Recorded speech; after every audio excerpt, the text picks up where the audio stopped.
सर्पदंशामुळे होणारे मृत्यू आणि अपंगत्व रोखण्यासाठी महाराष्ट्र शासनाने महत्त्वपूर्ण निर्णय घेतला आहे। राज्यात आता सर्पदंशाला अधिसूचित आजार म्हणून घोषित करण्यात आले आहे। त्यामुळे सर्पदंशाच्या प्रत्येक घटनेची शास्त्रशुद्ध नोंद, प्रभावी संनियंत्रण, वेळेवर उपचार आणि अँटी स्नेक वेनम म्हणजेच ASV च्या उपलब्धतेचे नियोजन अधिक सक्षम होणार आहे।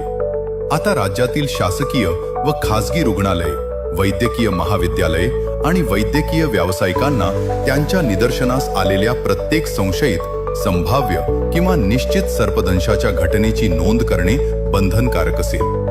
सर्पदंशामुळे झालेल्या मृत्यूची, विशेषतः गंभीर किंवा प्राणघातक घटनेची माहिती संबंधित आरोग्य प्राधिकरणाला तात्काळ कळवणे आवश्यक राहणार आहे।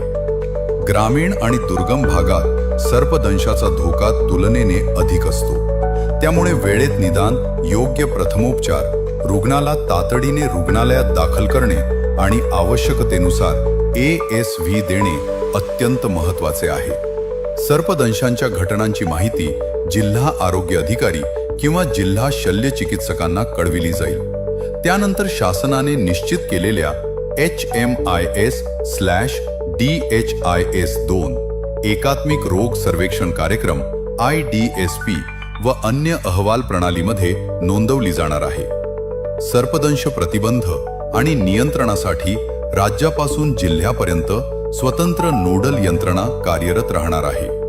ही यंत्रणा घटनांचे संनियंत्रण, उपचार व्यवस्थेचा आढावा आणि प्रतिबंधात्मक उपाययोजनांवर लक्ष ठेवेल।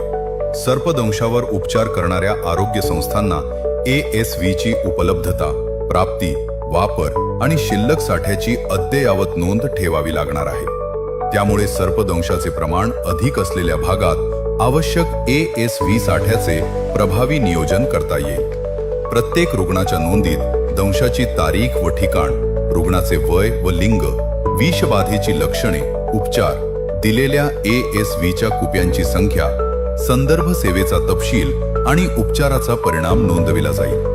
या माहितीच्या आधारे सर्पदंश कुठे, कोणत्या परिस्थितीत आणि कोणत्या हंगामात अधिक होतो याचा अभ्यास करून स्थानिक पातळीवर प्रतिबंधात्मक उपाययोजना आखल्या जातील।